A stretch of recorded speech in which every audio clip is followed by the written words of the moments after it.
And then a woman sitting on the other side did the same.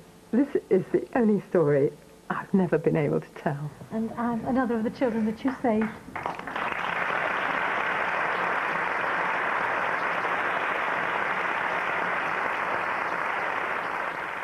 They shook hands with him, and I had to stop.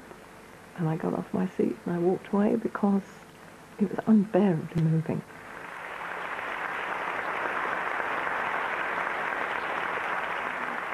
It was lovely that on That's Life we were able, in this theatre, to tell our viewers how much he contributed and to reunite those people with their precious photographs and papers. One of the things we did on That's Life was talk about things that people had no idea about at all. Nobody knew that actually tranquilizers were addictive before we did the item. People didn't think that child abuse was happening. It's hard to believe now, but really child abuse was completely unknown at that point. And what was so marvellous is that led on to Childline. How many people have suffered in this way? How many children are now suffering violence of all kinds? We opened special telephone lines after the programme, saying that if any child was suffering now, perhaps they'd like to ring and talk to us about it. And our lines were absolutely jammed. Well, more than 600 people rang us, most of them adults talking about events in their own lives that still trouble them, but 50 calls were from children in danger now. And most of the children were describing sexual abuse. And that was absolutely horrific, because these were children no one else knew about. They didn't dare turn anywhere else for help, but it proved that they would talk to a stranger over the phone, and that in some way this really helped them. So we put together the concept of Childline and launched it on a programme called Child Watch.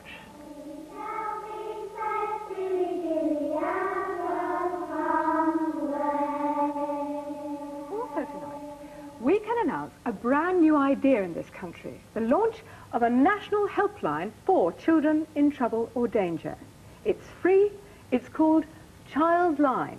I'd worked with children who were being abused for many years, and what I knew was they didn't tell. They kept it secret. When you went to the house, they wouldn't tell you what was happening. They were very frightened that they'd be taken away, their parents would be sent to prison, and they'd rather shut their mouths than tell the story.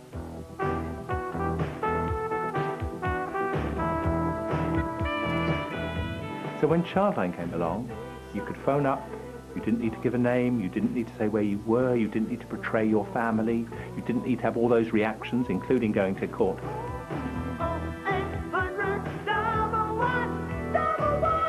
Childline, for children in trouble or danger. And in that night, 55,000 attempted calls were made from children and adults who were being abused or thought they were being abused.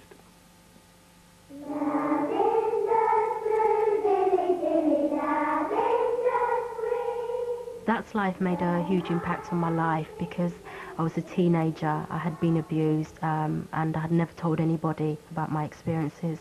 And the programme brought awareness, it gave me information, it gave me the support and courage to use the Childline phone line they'd launched to get help, to ultimately change my life. And if it wasn't for the programme who helped me realise that I wasn't alone, I don't know what my life would have been like now. So it certainly was the biggest turning point in my life. We have made an enormous difference to thousands of young people who we've referred to social services and to other emergency services, police and health services. We have certainly saved thousands of lives where we've called the ambulance, literally, or got an ambulance for a young person who's suicidal. And we have been there when no other organisation is there. For example, in the night. Childline is still the first port of call, the emergency service in the night. There's no other for young people. That's Life did a lot of good. I mean, I've got a kidney donor card in my pocket, thanks to That's Life. Childline is because of That's Life. Lots of consumer loopholes were filled up because of That's Life. It sounds so pompous, you'll have to forgive me, but we were trying to improve the quality of people's lives. You know, we were asking questions. Why did this injustice happen? Is this fair? Is there a better way? Thank you very much indeed, ladies and gentlemen. Good evening. Thank you for all the letters and phone calls we've had this week. We have some good news for you and some bad news. The bad news is that this is the last That's Life as we know it. The good news is that next Sunday we have a special celebration called That's Life All Over. When the bosses decided to axe the show, that was their decision. That's what they're paid to do. But of course there was a lot of history for me. It was 21 years. And I sat in the stalls down there and I watched the scene man taking the set to pieces. And I watched them carry off all the props and carry away the desks. And I knew that they were dismantling an institution, a television institution. I think people look back on those 21 years of That's Life with, it was their programme. They felt that Esther cared, that here was some champion for them. This was David and Goliath, and it was David and Goliath with fun. Christine Micklewright photographed a gentleman in the Shrewsbury raft race, modelling his own new style of swimming trunks, fully air-conditioned.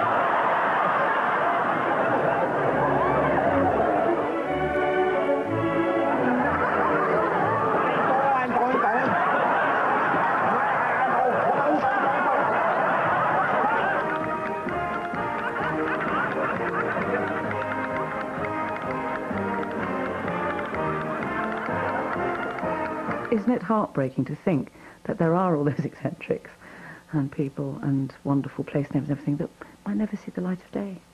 Liverpool Maternity Hospital, non-accident. Slow. Pedestrians humped in road. Please take your litter home. I don't think there was ever a programme like That's Life. I suspect there will never be a programme like That's Life, but you can only hope. I prefer this. I don't like that. You don't like that black That thing? centre thing. Ah, it's a snail.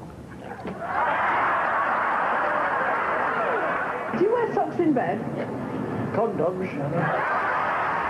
Well, now as you're here and you've got me here, yes, I'd like to say that your programme stinks.